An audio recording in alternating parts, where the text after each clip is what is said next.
I'm just going to come on here and just do a really quick recipe. Cauliflower fried rice.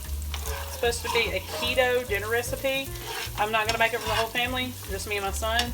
So, and you know, it's new, so we're going to try it out. And it's a one-pan thing, supposedly. We'll see. Alright, what I've already done here is I chopped up a half of an onion.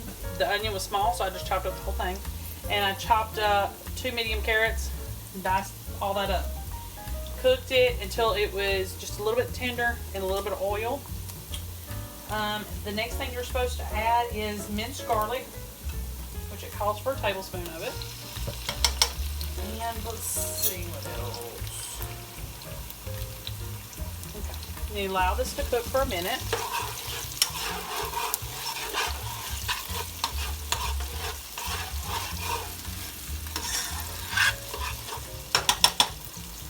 And while that is cooking, we've got frozen peas that we're going to add. The recipe calls for half a cup, but I have some left over in a bag. And I want to say it's about 3/4 of a cup. I'm just going to put it all in there. Go ahead and do that. See, it's a little bit more than half a cup, which is fine. It's probably not completely keto, I wouldn't think, because I don't know that they have peas in there. In that much. Alright, so you need to allow this to cook just for a second so that these frozen peas can de-thaw a little. Hopefully that'll happen soon.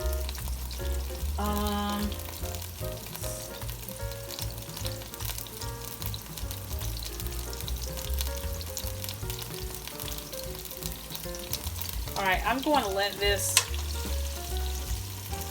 kind of de-thaw a little bit before I put the cauliflower in.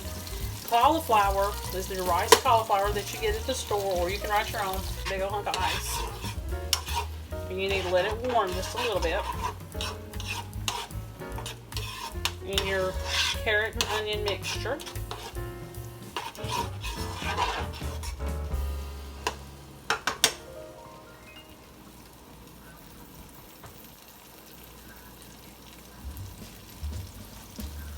Smells heavenly. Okay, while that's warming up, I've got the cauliflower ready. I'll go ahead and stick it in there. Like I said, you need to steam it or something before you add it.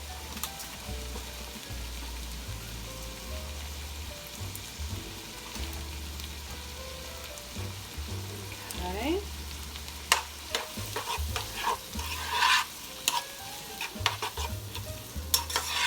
I'm sure it's not the exact same as what you would get at the restaurant, and I would probably add some meat to it. But, I mean, it would be a good substitute. So you don't feel like you're being deprived.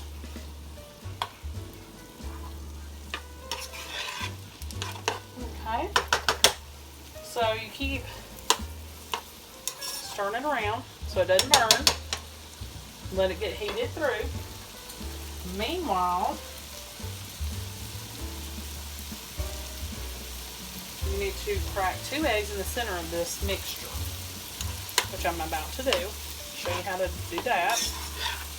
Now personally, I would have took the 2 eggs, put them in a bowl, beat them first and then did this, but the recipe didn't say do that, so I'm going to try to see how it goes.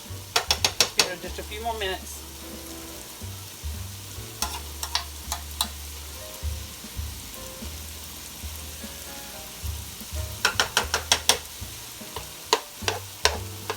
So you make a hole in the middle of the pan and you crack your eggs into that hole. Okay. Now, it doesn't take long for eggs to cook. What, 5 minutes? You're going to scramble these. So.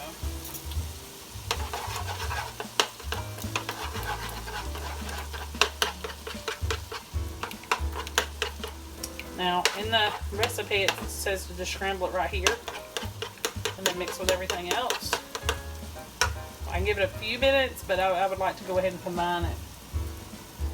You still have a few more things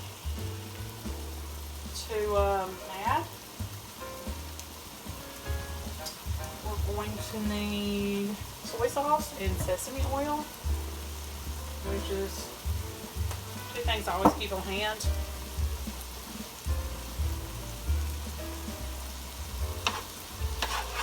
Okay. Starting to scramble, so I'm going to go ahead and just stir it in with everything else.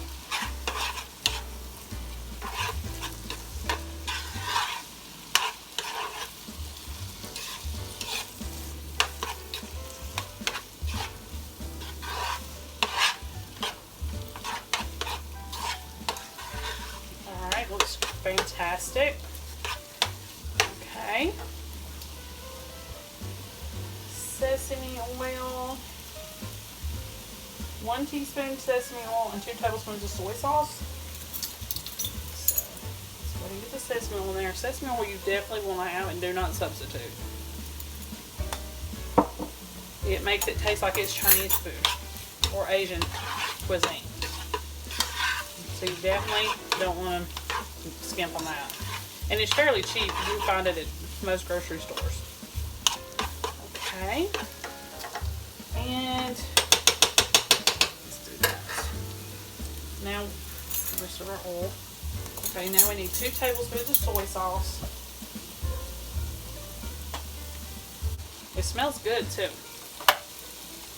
So let me get this plated up and I'll show you what it looks like. Okay, there you have it. It's really easy, really simple, really good. I tasted it. I'm going to sprinkle just a little bit